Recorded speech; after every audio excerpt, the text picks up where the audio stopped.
ಉಜಿರೆಯ ಜನಾರ್ದನ ದೇವರಿಗೆ ಬ್ರಹ್ಮಕಲಶದ ಸಂಭ್ರಮ. ಬ್ರಹ್ಮಕಲಶದಲ್ಲಿ ದಿನನಿತ್ಯವೂ 3 ಹೊತ್ತು ಕೂಡ ಭಕ್ತರಿಗೆ ವಿವಿಧ ಭೋಜನ ಪ್ರಸಾದದ ವ್ಯವಸ್ಥೆ ಕೂಡ ನಡೆದಿದೆ. ಈ ಭೋಜನ ಪ್ರಸಾದದ ವ್ಯವಸ್ಥೆಯ ಉಸ್ತುವಾರಿಯನ್ನ ವಹಿಸಿಕೊಂಡಿರುವಂತ ರವಿ ಕುಂಟಿನಿ ಅವರು ನಮ್ಮ ಜೊತೆ ಇದ್ದಾರೆ. ಅವರ ಹತ್ರ ಮಾತಾಡ್ಕೊಂಡು ಬರೋಣ. ಸರ್ ನಮಸ್ತೆ. ನಮಸ್ತೆ ಸರ್. ಈಗ ಹೇಳಿ, ವೈಭವದ ಒಂದು ಬ್ರಹ್ಮಕಲಶ ನಡೀತಾ ಇದೆ. ಈಗ 3ನೇ ತಾರೀಕಿಂದ ಆರಂಭ ಆಗಿದೆ. ಪ್ರತಿದಿನ ಕೂಡ 3 ಹೊತ್ತು ಕೂಡ ಭಕ್ತರಿಗೆ ವೈವಿಧ್ಯಮಯ ಪ್ರಸಾದ ಭೋಜನ, ತಿಂಡಿ ತಿನಿಸುಗಳು ಇದರ ವ್ಯವಸ್ಥೆ ಆಗ್ತಾ ಇದೆ. ಇದರ ನೇತೃತ್ವವನ್ನು ವಹಿಸ್ಕೊಂಡಿದ್ದೀರಾ. ನಿಮ್ಮ ತಂಡದಲ್ಲಿ ಎಷ್ಟು ಜನ ಇದ್ದೀರಿ? ಹೇಗೆ ನಡೀತಾ ಇದೆ ಈಗ 3ನೇ ತಾರೀಕಿಂದ ಇಷ್ಟು ದಿನ ಹೇಗೆ ನಡೀತಾ ಬಂತು? ನಮ್ಮ 3ನೇ ತಾರೀಕಿಂದ ನಾವು ಒಂದು 30-32 ಜನರ ಟೀಮು ನಾವು ಈಗಾಗಲೇ ಬಂದಿದ್ದೇವೆ. ಮೊನ್ನೆ 3ನೇ ತಾರೀಕಿಗೆ ಇಡೀ ದಿನದಲ್ಲಿ ಒಂದು 10,000 ಜನರವರೆಗೆ ಅನ್ನಪ್ರಸಾದ ವಿತರಣೆ ಆಗಿದೆ, ತಿಂಡಿ ಊಟ. ಹಾಗೆ 4ನೇ ತಾರೀಕಿಗೆ ಒಂದು 18,000-20,000 ಜನರವರೆಗೆ ಊಟ ಉಪಚಾರ ವ್ಯವಸ್ಥೆಗಳು ಮಾಡಿದ್ದೇವೆ. ಹಾಗೆ ನಿನ್ನೆ ಮಧ್ಯಾಹ್ನ ಒಂದು 8,000, ರಾತ್ರಿ ಒಂದು 11,000-12,000 ಜನರ ಊಟ ಆಗಿದೆ.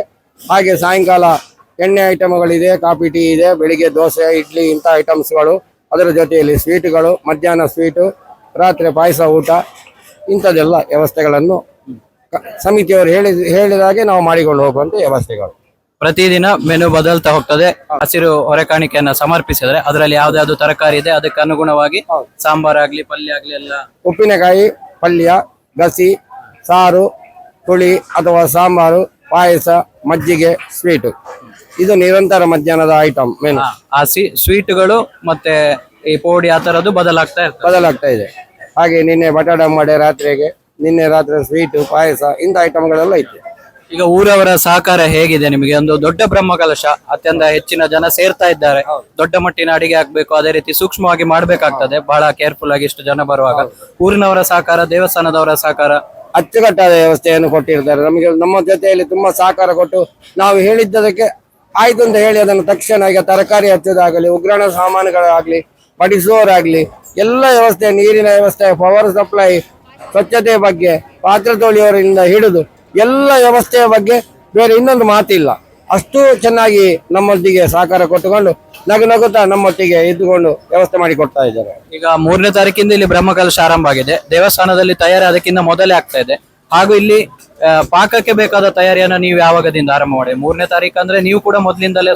ನಾವು 1ನೇ ತಾರೀಕಿಗೆ ಬಂದಿದ್ದೇವೆ. 1ನೇ ತಾರೀಕಿಗೆ ಬಂದು 2ನೇ ತಾರೀಕಿಗೆ ವ್ಯವಸ್ಥೆಯ ಬಗ್ಗೆ ಐಟಮ್ಗಳೆಲ್ಲ, ಮಧ್ಯಾಹ್ನ ಊಟ, ಹೊರೆಕಾಣಿಕೆ ಬರುವಂತದ್ದು, ಮತ್ತೆ ಉಗ್ರಾಣ ಮುಹೂರ್ತ. ಹಾಗೆ 3ನೇ ತಾರೀಕಿಗೆ ಗ್ರಹಣ ಇದ್ದ ಕಾರಣ ಮಧ್ಯಾಹ್ನಕ್ಕೆ ಊಟ, ಬೆಳಿಗ್ಗೆ ತಿಂಡಿ, ರಾತ್ರಿ ಫಲಹಾರ, ಇಂಥ ವ್ಯವಸ್ಥೆಗಳನ್ನೆಲ್ಲ ಮಾಡಿಕೊಟ್ಟಿದ್ದೇವೆ. ನಾಳೆಯಿಂದ 11ನೇ ತಾರೀಕಿನ ಕಾರ್ಯಕ್ರಮಗಳು ಬಾಕಿ ಇದೆ. ಇದರ ಒಂದು ಮಾಹಿತಿ ನಿಮ್ಮ ಇವಾಗ ನಾಳೆ ಸಾಧಾರಣ ಇವರು ಹೇಳುವ ಪ್ರಕಾರ ಸಾಧಾರಣ ಬೆಳಿಗ್ಗೆ ಮಧ್ಯಾಹ್ನ ರಾತ್ರಿ ಅಂತೇಳಿ ಸಾಧಾರಣ ಒಂದು 35,000 ಜನ ನಿರೀಕ್ಷೆ ಇದೆ. ಆದಿತ್ಯವಾರ 50,000-60,000ವರೆಗೆ ನಿರೀಕ್ಷೆಯನ್ನು ಇಟ್ಟುಕೊಂಡಿದ್ದಾರೆ. ಆ ಪ್ರಕಾರದಲ್ಲಿ ನಾವು ಬಾಣಿಸಿಕರು ಎಲ್ಲರೂ ಸೇರಿಕೊಂಡು ಅದನ್ನು ಮಾಡಲಿಕ್ಕೆ ತಯಾರಾಗ್ತಾ ಇದ್ದೇವೆ ಎಂದು ಹೇಳಲಿಕ್ಕೆ ನಾನು ಇಚ್ಛೆ ಪಡ್ತಾ ಇದ್ದೇನೆ. ತುಂಬಾ ಧನ್ಯವಾದಗಳು. ಇಷ್ಟೊತ್ತು ಮಾತಾಡಿ ಇಲ್ಲಿನ ಒಂದು ಬ್ರಹ್ಮಕಲಶದ ಅಡಿಗೆ ಮಾಹಿತಿಯನ್ನು ನಮ್ಮ ವೀಕ್ಷಕರಿಗೆ ತಿಳಿಸ್ಕೊಟ್ರಿ. ನಮ್ಮ ಪರವಾಗಿ ನಿಮಗೆ ಧನ್ಯವಾದ. Thank you.